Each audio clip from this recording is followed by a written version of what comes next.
Good morning, folks. Captain Smash, Smash the Strength Lab. I'm down in Smash's secret lair today. We're talking about carbs today. Carbs are one of those things that's really popular, has been really popular ever since the Atkins diet came out. And now that there's this whole new keto diet, which is pretty much the same thing as Atkins. More on that topic later.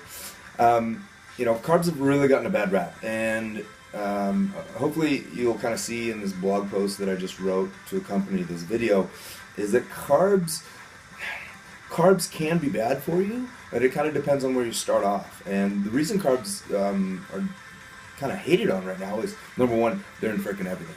Number two, we have a whole bunch of carbohydrates that get supplemented into everything. So, from bread to cereals to all this processed food, which processed food is really part of the bigger problem, and that people just aren't eating enough wholesome foods. So, I've never seen anyone that has been completely overweight, obese, with a pile of banana peels and apples around them.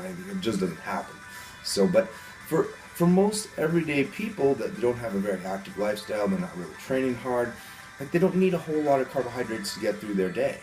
And the problem lies in that carbohydrates cause a large amount of insulin response in the body. And so when you have, a big insulin response in the body wants to store up calories. It wants to hold on to those calories. So most people go through their day and they're constantly spiking carbs and carbs and carbs and more carbs.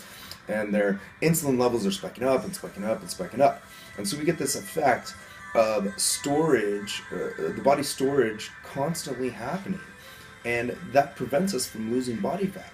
And bodybuilders have known this for years, if they drastically cut down on their carbohydrate load, not only are they able to burn fat more effectively, but they can burn a lot of it off without some of the constant up and downs in energy and not have the same problem. So that's really the bare bones of it. We're going to get more into this later, but just think, okay, eating a large amount of carbohydrates is going to cause a large amount of insulin spike, which insulin is going to store stuff, okay? Anytime you got a large amount of insulin, your body wants to store stuff in tissues. So it's going to store it in your liver and in your muscles and in your fat tissues. And if you're not actively using those muscles and burning off extra calories, well, you're not telling your body what to do. You're not telling your body what to do with those calories. So what are they going to do? Well, they're going to store. They're going to store in fat for use later. And if you're always spiking that insulin level up, you're always storing. So get out of the storage hormone, start exercising, lifting some weights, burning some fat, and get out of this cycle with insulin. It's just not worth it. Smash the Strength. Ottawa, Ontario.